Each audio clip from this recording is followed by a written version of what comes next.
अरे बोला ना. धनंजय मुंडे यांचा राजीनामा घेण्यात आला. 90 दिवसानंतर हा राजीनामा झालाय. दोनच ठीक आहे, बघूया. मला असं वाटतं की धनंजय मुंडे यांच्या राजीनाम्याबद्दल जे काय बोलायचं होतं ते सगळ्या माझ्या आमदारांनी म्हणजे शिवसेनेच्या आमदारांनी सुद्धा आणि काँग्रेस राष्ट्रवादीच्या आमदारांनी बोलून झालेला आहे. प्रश्न हा सर्वांना पडलेला आहे तो की जे काही व्हिडिओ किंवा फोटो काल आले हे आधी सरकारकडे आले होते की नव्हते, हा एक महत्वाचा प्रश्न आहे. त्यानिमित्ताने सुद्धा बरीचशी चर्चा आपल्या माध्यमावरती झालेली आहे. मी आता हा आजचा पहिला दिवस झालेला आहे या राजीनाम्याचा आणि एकूणच चर्चेचा. हळूहळू आणखीन विषय पुढे पुढे येत जातील. रोजच तसं पाहिलं तर काय ना काहीतरी भानगडी बाहेर येत आहेत. मला असं वाटतं की मुख्यमंत्री जर पारदर्शी कारभार करत असतील तर त्यांचं स्वागत आहे, पण पारदर्शीपणाने कारभार करताना त्यांचे हात कोणी बांधतायत का हा सुद्धा एक प्रश्न आहे. महाराष्ट्राच्या जनतेला आता या सगळ्याचा वीट आलेला आहे, कंटाळा आलेला आहे. त्यांना त्यांच्या व्यथा सोडवणारं सरकार पाहिजे. एकमेकाच्या व्यथांना पांघरून घालणारं सरकार हे महाराष्ट्राच्या जनतेला नको आहे. आणि आमची सुद्धा हीच अपेक्षा आहे की विरोधी पक्ष म्हणून आम्ही नेमके कोणाचे विरोधी आहोत तर या समस्येच्या विरोधी आहोत. तर चांगलं राज्य घडवण्यासाठी सगळ्यांनी आपापल्या जबाबदाऱ्या पार पाडल्या पाहिजे. तुम्ही स्वतःही मुख्यमंत्री होतात. मुख्यमंत्र्यांकडे हे फोटो खूप आधीपासून आले होते आणि ते दाबून ठेवले गेले असं तुम्हाला वाटतंय का? जी समाज माध्यमांवर आणि माध्यमांमध्ये चर्चा आहे त्यात तुम्हाला काय तथ्य वाटतं? आता या प्रश्नाचं उत्तर स्वतः मुख्यमंत्र्यांनी द्यायला पाहिजे, कारण ते स्वतः गृहमंत्री पण आहेत. आपला प्रश्न जो आहे तो अतिशय योग्य आहे की 2-3 म्हणजे डिसेंबरपासून ही घटना गाजते. राजीनाम्याची मागणी. बरं, आज धनंजय मुंडे यांनी जो राजीनामा दिलेला आहे त्यांनी स्वतः कारण दिले त्यांच्या तब्येतीचं. मी त्यांच्या तब्येतीबद्दल कोणते भाष्य करू इच्छित नाही, कारण कोणीही कोणाच्या तब्येतीबद्दल आणि प्रकृती अस्वास्थ्याबद्दल चेष्टा टवाळी करू नये. जशी त्यांनी म्हणजे आमच्यातले जे कोणी गेले त्यांनी माझ्या प्रकृतीबद्दल केली होती, पण मी एक संस्कार पाळणार आहे म्हणून मी कोणाच्याही तब्येतीबद्दल किंवा प्रकृती अस्वास्थ्याबद्दल अजिबात चेष्टा करणार नाही. मात्र नेमकं खरं कारण काय? कारण धनंजय मुंडे यांनी सांगितलं की त्यांना त्यांच्या प्रकृती अस्वास्थ्यामुळे त्यांनी राजीनामा दिलाय. त्याच वेळेला अजितदादा असं म्हणाले की त्यांनी नैतिकतेच्या आधारावरती दिलेला आहे. तर नेमकं कारण काय? आणि जर का त्यांनी प्रकृती अस्वास्थ्यामुळे दिला असेल तर एवढे फोटो आणि व्हिडिओ बाहेर आल्यानंतर सुद्धा त्यांचा राजीनामा मग घेतला का गेला नाही याचं उत्तर सरकारने दिलं पाहिजे. आता माणिकराव कोकाटे यांचा नंबर असेल का? तुम्ही आग्रही होते पण धनंजय मुंडे राजीनामा द्यायला तयार नव्हते. आता मला असं वाटतं तो राजीनामा झालाय. फक्त राजीनामा नेमका काय कारणाने दिला गेलेला आहे ह्याचंही उत्तर आलं पाहिजे. आणि आता तुम्ही जो प्रश्न विचारला की ह्या सगळ्या गोष्टी नेमक्या अधिवेशन काळामध्येच बाहेर कशा आल्या आणि 2-1 महिने जर त्या होत्या तर बाहेर का आल्या नव्हत्या, आणि जर बाहेर आलेल्या होत्या किंवा यांच्यापर्यंत पोहोचल्या असतील तर त्याच वेळेला यांचा राजीनामा का घेतला गेला नाही हे या अनुषंगाने निर्माण झालेले प्रश्न आहेत.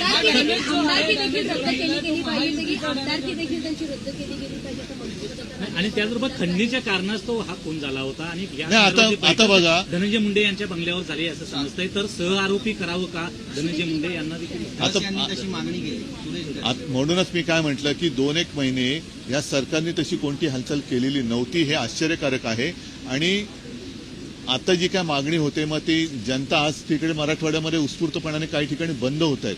तर जनतेची जी जनप्रक्षोभ आहे तो होऊ द्यायचा नसेल तर जनतेच्या भावनेचा आदर केला गेला पाहिजे. आणि नुसता राजीनामा नाही आणि केवळ एकाचाच नाही तर बाकी सुद्धा ज्या काही गोष्टी आता कानावर येत आहेत आणि घडतात आणि तुमच्याच माध्यमातून जनतेसमोर येत आहेत, सरकारने त्याही बाबतीमध्ये हालचाल केली पाहिजे. कारण आता हे सरकार खूप मजबूत आहे. आताच वेळ आहे की महाराष्ट्रातनं ही गुंडागर्दी आणि भ्रष्टाचार मुक्त महाराष्ट्र करायचा असेल तर हीच वेळ आहे. नाहीतर मग आता लाडक्या बहिणीसारखी लाडका गुंड अशी योजना सरकारने आणली. सरकारपेक्षा महाराष्ट्र बदनाम होतोय. बरं, अजित पवारांचा आहे की महायुतीचा हा संपूर्ण डॅमेज होणार? या प्रकरणानंतर ह्या एकूण जी बदनामी होते ती सरकारची होते, पण त्याचबरोबरीने महाराष्ट्राची बदनामी होते आहे आणि महाराष्ट्राची बदनामी कोणत्या परिस्थितीत होता कामा नये हे महाराष्ट्रातल्या प्रत्येक नागरिकाचं मत आहे. उद्धव जी, क्या महाराष्ट्र के हालात उत्तर प्रदेश या बिहार जैसे हो गए जिस प्रकार से नहीं मानिक बरं ठीक आहे. नाही आज पक्षाच्या वतीने विरोधी पक्षनेत्यासाठी अध्यक्षांकडे पार्थराजे यांच्या नावाची शिफारस करण्यात आलेली आहे. अनेक दिवसांपासून केव्हा शिफारस करणार मला तेच मी बोलायला आलो होतो, पण तुम्ही काय मला बोलूच देत नव्हता. आता तुमच्या समोर मी जो आत्ता आलेलो आहे ते हेच सांगायला आलेलो आहे की गेले काही दिवस सातत्याने एक प्रश्न विचारला जात होता की विरोधी पक्षनेते पदावरती दावा तुम्ही सांगणार आहात की नाही. आज शिवसेनेने विरोधी पक्षनेते पदावरती दावा केलेला आहे आणि साहजिकच आहे, काँग्रेस असो राष्ट्रवादी असो, महाविकास आघाडी म्हणून या पुढची वाटचाल जी आहे ती आम्ही एकत्र करणार आहोत. इतर सुद्धा ज्या काही गोष्टी आहेत त्याहीबद्दल आमची चर्चा सुरू देखील आहे आणि यापुढे सुद्धा चर्चा करून आम्ही एकत्रित निर्णय यापुढे घेत राहू. पण आज मात्र आम्ही विधानसभा अध्यक्षांकडे विधानसभेतल्या विरोधी पक्षनेते पदासाठी माननीय भास्करराव जाधव यांच्या नावाची मागणी केलेली आहे आणि आम्हाला खात्री आहे की लोकशाही मूल्यांचं पालन करून लवकरात लवकर याचा निर्णय होईल आणि येत्या बजेटपूर्वी, कारण बजेटमध्ये विरोधी पक्षनेते पद किंवा विरोधी पक्षनेता असायला पाहिजे जो जनतेच्या वतीने काही बोलू शकेल. तर आम्ही अपेक्षा अशी करतोय की मुख्यमंत्री ज्याप्रमाणे स्वच्छ कारभार करतायत, भ्रष्टाचार एक असेल, आता त्यांनी काल परवा सांगितलेलं आहे की कोणी जरी गुंड असला, आता केंद्रीय मंत्र्यांच्या मुलीची छेडछाड काढली गेली तर स्वतः मुख्यमंत्री बोललेत की कोणत्याही पक्षाचा असला तरी त्याला दया माया क्षमा दाखवली जाणार नाही. तर त्याच पद्धतीने त्याच नीतीला जागून याही बाबतीमध्ये लवकरात लवकर निर्णय होईल अशी आम्हाला आशा आहे. विरोधी पक्षनेते पदाचा अडीच वर्षांचा फॉर्म्युला ठरलेला आहे का? असा फॉर्म्युला वगैरे काही नाहीये आणि म्हणून मी म्हटलं की आम्ही एकत्रितपणाने पुढे जातो आहोत. बऱ्याच गोष्टी आहेत, जसं काही निवडणुका असतील काही असतील तर पुढे बघू नका. पण विधान परिषदेमध्ये काँग्रेस आग्रही आहे विरोधी नावाची पक्षासाठी. जोरदार मागणी होती विरोधी पक्ष नेतेपदासाठी आणि असं म्हटलं जात होतं की भाजपलाही ते नाव चालणार होतं. नेमकं काय घडलं की त्याच्यामुळे त्यांना बॅकसीटवर बसवलं? भाजपला आधी त्याचं नाव चालणार होतं, आधी मला कळलं असतं बरं झालं असतं. म्हणजे घराणेशाहीला त्यांचा विरोध नाही हे मला कळलं असतं तर बरं झालं असतं. सर, हिंदी में बता दीजिए, जिस प्रकार से महाराष्ट्र में धनंजय मुंडे का मामला आया, संतोष देशमुख का मामला आया, क्या महाराष्ट्र के हालात उत्तर प्रदेश या बिहार जैसे हो रहे हैं? एक जमाना जरूर था, कुछ भी अगर गलत होता तो बिहार और उत्तर प्रदेश का नाम लिया जाता था, लेकिन अब दोनों जगह पर या तीनों जगह पर बीजेपी शासित गवर्नमेंट है. किसके साथ किसकी बराबरी करे? और माना तो यही जाता है कि बिहार की हालत अब काफी सुधर गई है. यूपी में तो बुलडोजर राज चल रहा है, तो बदनाम महाराष्ट्र हो रहा है. और ये जो संस्कृति है और जिस तरीके से घटनाएं घट रही है तो घट रही है मतलब कोणाला वाटेल की घटतात की काय, म्हणजे घडतायत तो हो रही है. तो ये कभी महाराष्ट्र ने नहीं देखा था. जिस प्रकार से धनंजय मुंडे का इस्तीफा अनाउंस, कारण क्या है? क्योंकि मुंडे जी, धनंजय तो बोल रहे कि उनकी प्रकृति तबीयत ठीक नहीं इसलिए उन्होंने इस्तीफा दिया. अजित पवार बोल रहे कि नहीं नैतिकता का कारण है. तो असलियत क्या है? लेकिन सर जिस तरीके से टाइमिंग, हाँ बोलिए. जिस तरीके से चार्जशीट सामने आया इसमें जिस क्रूरता की हद सामने आई है, जिस तरह से हत्या की गई है और जो सब सामने आया है उसके बाद अभी उनके ऊपर चार्जशीट में वाल्मीकि करार नंबर 1 का आरोपी है जो धनंजय मुंडे की कर भी है, ऐसे कहा जाता है. उसमें है. तो वक्त लिया गया क्योंकि ये सारी चीजें पहले ही सरकार तक पहुंची हुई. खुद भी मुख्यमंत्री रहे.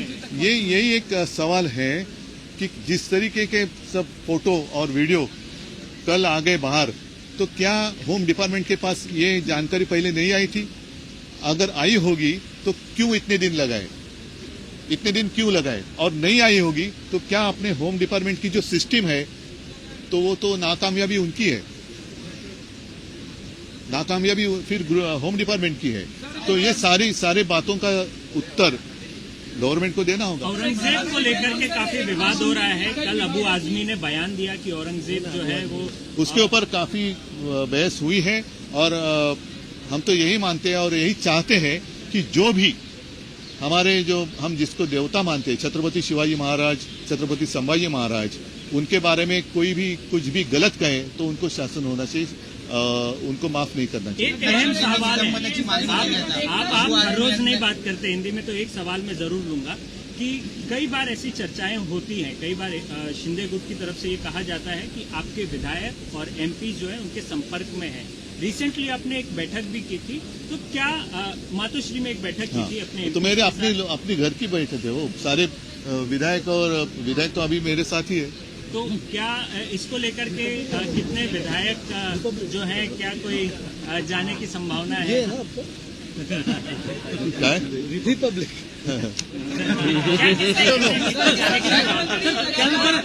वो मैं उनको यही सलाह देना चाहता हूँ कि अपने वो खुद के विधायक बचा के रखे, क्योंकि जिस तरीके से उनकी हालात इस गवर्नमेंट ने करके रखी है तो वो खुद को संभाले। और बाद में वो जो गाना था ना एक पिक्चर में, सपने में आती है, फिर मेरे विधायक उनके सपने में आएंगे, अभी तो नहीं। धन्यवाद।